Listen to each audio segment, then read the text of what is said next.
Hello दोस्तों, आप सभी का स्वागत है मेरे यूट्यूब चैनल पे। आज का जो हम टॉपिक लेके चलेंगे वो है हमारा एक्सेल। एक्सेल के अंदर सबसे मेन इंपॉर्टेंट आता है हमारे पास डाटा वैलिडेशन। डाटा वैलिडेशन होता क्या है, किस तरीके से हम एक्सेल में इसका यूज कर सकते हैं। तो चलो अब हम एक्सेल स्टार्ट करते हैं। तो मैंने एक्सेल ओपन कर लिया। ओपन करने के बाद डाटा के अंदर हमारे पास ऑप्शन होता है डाटा वैलिडेशन। डाटा वैलिडेशन का मतलब क्या होता है, सबसे पहले हमें ये पता होना चाहिए। वैलिडेशन का मतलब ये है कि कहीं पे वो चीज़ वैलिड होनी चाहिए।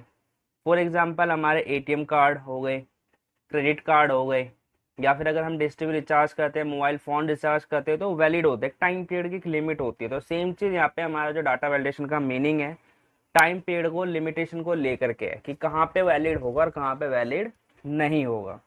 तो सबसे पहले जो हमने डाटा तैयार करेंगे, इसके अंदर मैंने यहाँ पे एक शीट ली है। शीट के अंदर मैंने बॉर्डर अप्लाई कर दिया जिससे मेरे पास हाईलाइट हो सके कि हाँ कितने एरिया मेरे को वैलिडेशन अप्लाई करना है। तो सबसे पहले हम फर्स्ट कॉलम पे जाते हैं। पहला जो हमारे पास है डाटा वैलिडेशन, पहले हम चेक करते हैं हॉल नंबर है। क्या है हमारे पास? Hall number. तो यहाँ पे मैंने क्या लिख दिया, मार्क्स लिख दिए।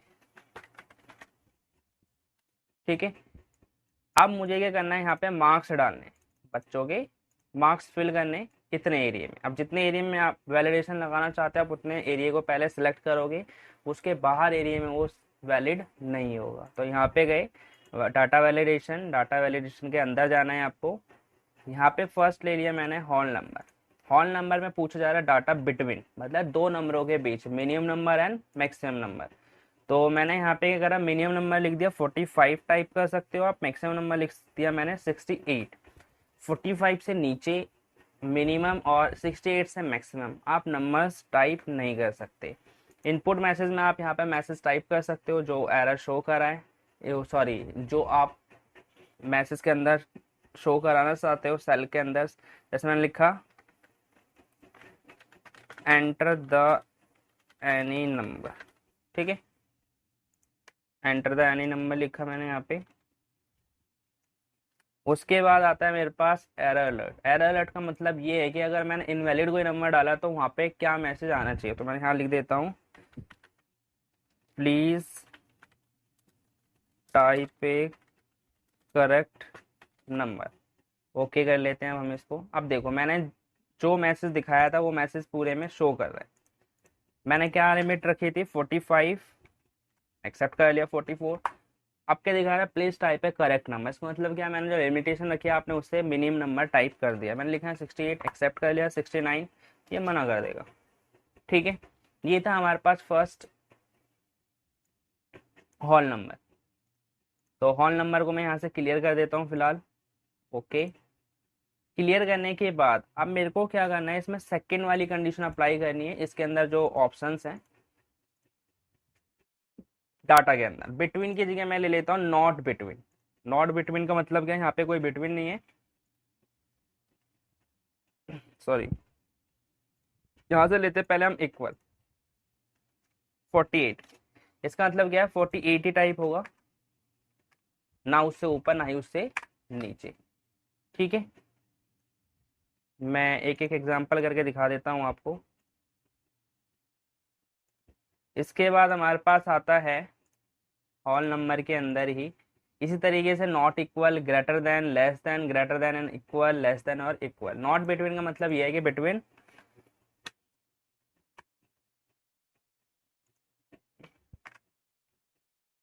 उससे नीचे के नंबर्स को एक्सेप्ट कर लेगा, उससे ऊपर के, लेकिन उससे बीच के नंबर्स को एक्सेप्ट नहीं करेगा। नॉट इक्वल का मतलब ये है, सॉरी नॉट बिटवीन का मतलब ये है, इनके बीच के नंबर्स को एक्सेप्ट नहीं करेगा, उस मिनिमम से पहले नंबर्स को एक्सेप्ट करेगा, मैक्सिमम के बाद के नंबर्स, इनके बीच के नंबर्स को एक्सेप्ट नहीं कर सकता। अब हम इसके अंदर सेकंड लेते हैं। सेकंड हमारे पास क्या आता है, यहाँ पे सेकंड हमारे पास है डेसिमल। डेसिमल बोलते हैं पॉइंट के बाद की वैल्यूज, वो मैं यहाँ पे लिख ही देता हूँ डेसिमल। ठीक है, तो पॉइंट के बाद की वैल्यूज मैंने एरिया सेलेक्ट करा पहले। आपने देखा होगा कई बार एक लिमिटेशन होती है कि काफ़ी सारे पॉइंट के बाद नंबर्स आ रहे होते हैं, है ना। तो अब हम एक लिमिट लगाना चाहते हैं कि सिर्फ वहाँ पे एक ही डिजिट आना चाहिए, एक से ज़्यादा नहीं आना चाहिए। डेसिमल में गए बिटवीन, सेम यहाँ पे भी सारे स्टेप सेम शो कर रहे हैं। तो मैंने यहाँ लिख दिया 45.2 से लेकर के 55.3 तक ही वैलिड होगा। तो मैंने लिखा 45.6, फिर मैंने लिखा 48.9, 40.36 या 40.3 भी लिखते तो भी मना कर देता।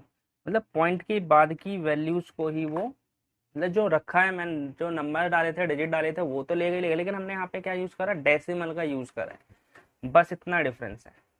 ठीक है। अब नेक्स्ट इसमें हमारे पास आता है, थर्ड है हमारे पास यहाँ पे, वो है लिस्ट। ये जिसको आप ड्रॉप डाउन लिस्ट भी बोल सकते हो। जैसे मैंने यहाँ पे लिखा पोस्ट, कंपनीज के अंदर एम्प्लॉयज़ के पोस्ट होते हैं, आप यहाँ से पोस्ट तैयार कर सकते हो एम्प्लॉयज़ के। ठीक है। तो जैसे कि मैंने यहाँ पे सिलेक्ट कर लिया, या फिर आपने अलग से रेंज अगर ले रखी है यहाँ पे पोस्ट के, मैं कर देता हूँ manager, teacher, clerk, peon, general manager, TA, CA, accountant, accountant के बाद हो गया गार्ड, उसके बाद हमारे पास आ गया, इतने ले लिए मैंने। चलो अब मैंने क्या करा, इन पूरे सबको सेलेक्ट किया। ध्यान मत करो अभी, क्योंकि हमें वैलिडेशन जहाँ लगाएंगे उस टाइम पे हम सेलेक्ट करेंगे। मेरे को इतने एरिया में पोस्ट अप्लाई करना है, तो डाटा में जाना है, डाटा के अंदर डाटा वैलिडेशन, यहाँ पे क्या सिलेक्ट कर लोगे आप लोग, लिस्ट। अब लिस्ट में सोर्स पूछा जा रहा है, चाहे तो आप यहाँ पे जो मैंने बाहर लिखा है वो सारा आप यहाँ पे भी लिख सकते हो कोमा के साथ, या फिर जो मैंने लिस्ट बना रखी है आप इसको सिलेक्ट कर लो और ओके कर दो। अब देखो यहाँ पे एक ड्रॉप डाउन लिस्ट आ गई, आप जो सिलेक्ट करना चाहते हो उसको आप यहाँ पे चूज कर सकते हो। ठीक है। तो ये आपका ड्रॉप डाउन लिस्ट होता है, बहुत इंपॉर्टेंट होता है आपका एक्सेल के अंदर डाटा वैलिडेशन में, कि अगर आपको ड्रॉप डाउन लिस्ट तैयार करना हो तो आप किस तरीके से क्रिएट कर सकते हैं। ठीक है। इसी तरीके से मंथ का डेट ऑफ बर्थ वाला जो फॉर्मेट होता है आपके पास, मंथ, डेज, ईयर, इस तरीके से आप इसमें एक्सेल के अंदर लिस्टिंग कर सकते हो। फोर्थ आता है हमारे पास इसके अंदर डेट। अभी मैंने बताया आप लोगों को, जब आप डिश रिचार्ज करते हो, फोन रिचार्ज करते हो, डेट वैलिडिटी होती है कि किस डेट और किस टाइम तक वो वैलिड होगा। तो यहाँ पे मैंने क्या काम करा, डेट। अब मैंने यहाँ पे डेट लिखा। डेट का सबसे इंपॉर्टेंट काम ध्यान देना कि जो आपके कंप्यूटर के अंदर फॉर्मेट चल रहा है डेट का, वही फॉर्मेट आपको यहाँ पे लेना होगा। अगर आपने फॉर्मेट अलग ले लिया तो वो एक्सेप्ट नहीं होगा। स्टार्ट डेट, मेरे कंप्यूटर में पहले मंथ है, फिर डे है, फिर ईयर है, तो मेरे को यहाँ पे ही पहले मंथ डालना पड़ेगा। मैंने क्या करा, मई, 1 मई से लेकर के 2020 से 5/15/17 ले लेते हैं, लॉकडाउन वाला सिस्टम है चलो अभी, और ओके कर दिया। मतलब 1 मई से लेकर 17 मई तक ही वो डेट एक्सेप्ट करेगा, उसके अलावा वो एक्सेप्ट नहीं करेगा। मैंने लिखा है 5/2/2020 एक्सेप्ट कर लिया। मैंने लिखा है 5/18/2020, ये मना कर देगा। उससे कम लिख कर देख लेता हूँ, 4/2/2020 मना कर देगा। तो ये हमारे पास डेट का फॉर्मेट है। इसी तरीके से आपके पास टाइम आता है। ठीक है। आप यहाँ पे टाइम का भी यूज कर सकते हो। तो टाइम के लिए भी मैंने यहाँ पे एरिया ले लिया। पहले सिलेक्शन, सिलेक्शन बहुत जरूरी है इसके अंदर।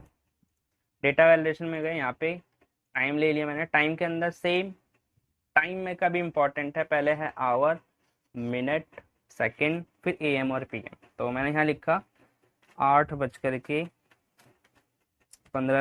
एएम से लेकर के 8:15 तक की एंट्री एक्सेप्टेड होगी। उसके बाद अगर कोई आता है तो एक्सेप्ट नहीं करेगा। तो मैंने यहाँ लिखा 8:12 एक्सेप्ट कर लिया। फिर मैंने लिखा यहाँ पे 8:08 फिर एएम। ठीक है। अगर मैं यहाँ पे लिखता हूँ 7:12 पीएम, तो मना कर देगा यहाँ पे। ठीक है। तो ये होता है हमारे पास डाटा वैलिडेशन के अंदर टाइम का यूज। इसके बाद हमारे पास आता है टेक्स्ट लेंथ। टेक्स्ट लेंथ का काम क्या होता है हमारे पास,